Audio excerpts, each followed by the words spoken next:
Dear students, good morning to all of you. Hi, I'm Rajiv Kumar. Once again, I'm going to discuss the second part video of who were tribal people. That means जहाँ तक बात हो रही है कि जनजातीय समुदाय वे लोग कौन थे, तो उनके सेकंड पार्ट वीडियो में आज हम नेक्स्ट टॉपिक को एक्सप्लेन करेंगे। जैसे कि सबसे पहले हमने जाना लंगाह और अरघुन, उन्हीं के प्रकार जो अलग अलग क्षेत्रों में पाए जाते थे। उसके बाद नेक्स्ट द बलोचिज वेयर, यहाँ जब बात आ रही है बलोच की, तो Balochis were another large and powerful tribe in the north west. जहाँ तक बात आती है उत्तर पश्चिम में, तो इन क्षेत्रों में बलोच वे समुदाय बहुत ही शक्तिशाली थे और वे निवास करते थे।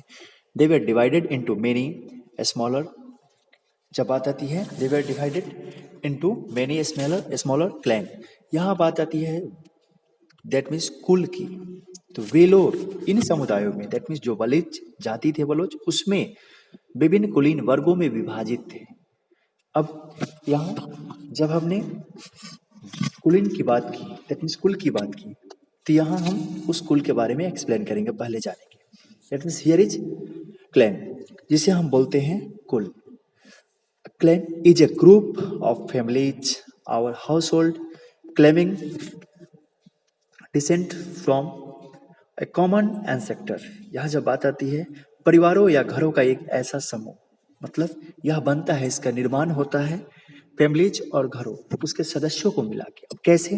तो परिवारों और घरों का यह ऐसा समूह जिसे हम कुल कहते हैं, जहाँ पे tribal organisation is often based on kinship or clan loyalties. जहाँ बात आ रही है तो जिसमें हम देखते हैं कि सामान्यतः जो लोग अपने पूर्वज की संतान होने का दावा करते हैं, जो यह दावा दिखलाया जाता है कि मैं या तुम या हम सब इस कुल के हैं, मतलब हमारे पूर्वज इसी कुल से थे, जिसमें यह दर्शाया जाता है कि हम इन्हीं पूर्वजों की संतान हैं। अपने टाइटल अपनी जाति के अनुसार से उन्हीं की पूर्वज की संतान माना जाता है।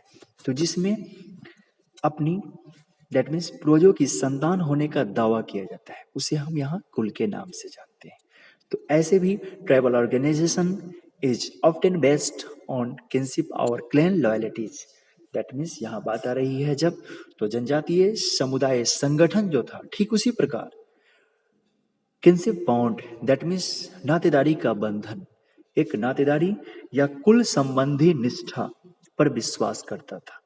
दैट मीन्स हम अपने पूर्वजों की संतान है और इस कुल से बिलोंग करते हैं, तो उस निष्ठा पे वे आधारित होते थे और उसको फॉलो करते थे। तो यही बात यहाँ आ रही है कुल का।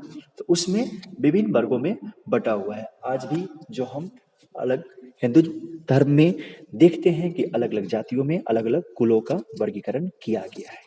अब यहाँ पे under different chiefs in the western Himalaya lived these several tribe of. यहाँ पे जब हम बात कर रहे हैं तो गड्डी, जिसको हम बोलते हैं गरड़िया, गरड़ियों की तरह, यानी कि वे पश्चिमोत्तर इस पश्चिम के क्षेत्रों में, पश्चिम हिमालय के क्षेत्रों में जो गरड़िया जाति निवास करती थी, इनको हम बांटे गए हैं जैसमिस ट्राइब के एग्जाम्पल में, तो वहाँ पे गरड़ियों का नाम देते हैं। The distant north eastern part of the subcontinent too was entirely dominated by tribes.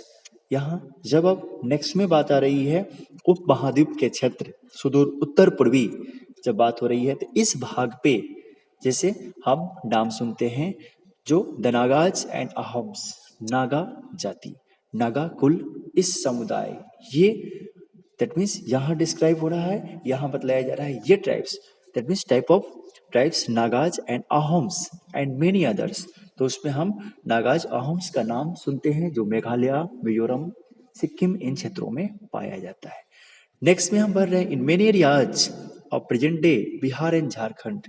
जब हम बात कर रहे हैं बिहार और झारखंड के विभिन्न क्षेत्रों का, इसमें हम देखते हैं और समझते हैं कि चेर जाति दैट मीन्स उसके चेर कुल का, दैट मीन्स उसी ट्राइब के एग्जाम्पल में जिसको हम चेर नाम से पुकारते हैं, chiefdoms has emerged by the 12th century 12वीं शताब्दी में देखा गया कि वह वहाँ पे प्रसिद्धि थी। Raja Mansingh Akbar's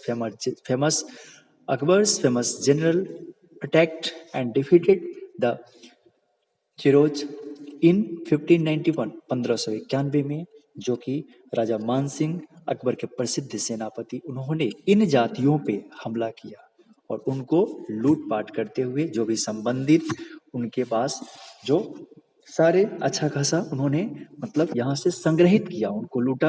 a large amount of बूटी was taken from them but they were not entirely subdued. यहाँ जब बात आ रही है कि बहुत सारे वस्तुओं को लूटा तो गया, लेकिन फिर भी वे सब उनके अधीन नहीं आए। Under Aurangzeb Mughal forces captured और अंडर औरंगजेब, यहाँ जब बात आती है तो अंडर औरंगजेब के टाइम के समय उनके अंदर मुगल फोर्सेज, मुगलों ने, दैट मीन्स उस समय के शासक औरंगजेब के समय टाइम में फोर्सेज उन्होंने दबाव डाला। Captures many chairs fortresses and सबजुगेटेड A tribe.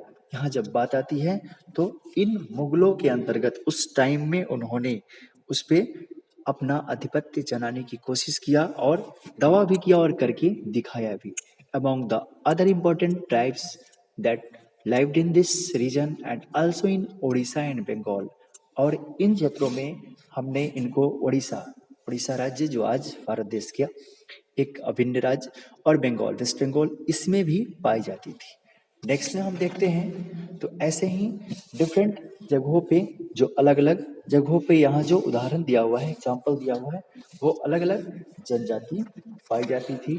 इसके एग्जाम्पल में कुछ मुंडा संथाल थे जो कि उड़ीसा और वेस्ट बंगाल के क्षेत्रों में, तो कुछ देखा गया कोली और बेराद नाम से कर्नाटक और महाराष्ट्र की पहाड़ी इलाकियों में। तो यहाँ हम देखते हैं जब बात आती है गुजरात की तो उसमें कुछ कोरगा, बेतर, मारवाड़, इन क्षेत्रों में, गुजरात के इलाकों में, राजस्थान क्षेत्रों में इन जनजातियों को पाया गया। और दूसरा भीलों की एक बड़ी जनजाति जो पश्चिमी और मध्य भारत में फैली हुई है, इसे देखें हम। अब उनमें से ही जब बात हम करते हैं छत्तीसगढ़ और मध्य प्रदेश का, जब बात आती है छत्तीसगढ़ और मध्य प्रदेश, महाराष्ट्र का, तो इसमें भी लगभग गोंड, आंध्र प्रदेश में गोंड जाति बड़ी तादाद में फैले हुए हैं। इसके साथ साथ इनके चेंजिंग के रूप में हम देखेंगे तो कैसे कुछ लोग खेती पे आश्रित हुए क्योंकि एग्रीकल्चरल उनका जो पेशा बनता चला गया, और कुछ लोग ज्यादा संख्या में जमीन के हिस्से होने की वजह से वे जमींदार के रूप में बनते चले गए इन्हीं प्रजातियों में, इन्हीं जातियों में, और कुछ का पेशा वही रह गया जो अपने अभ्यस्त जीवन के अनुसार जीने लगे। Dear students, we will discuss in the coming next video related to the next topic. For today, thank you. Bye bye. Have a nice day. Take care, all of you.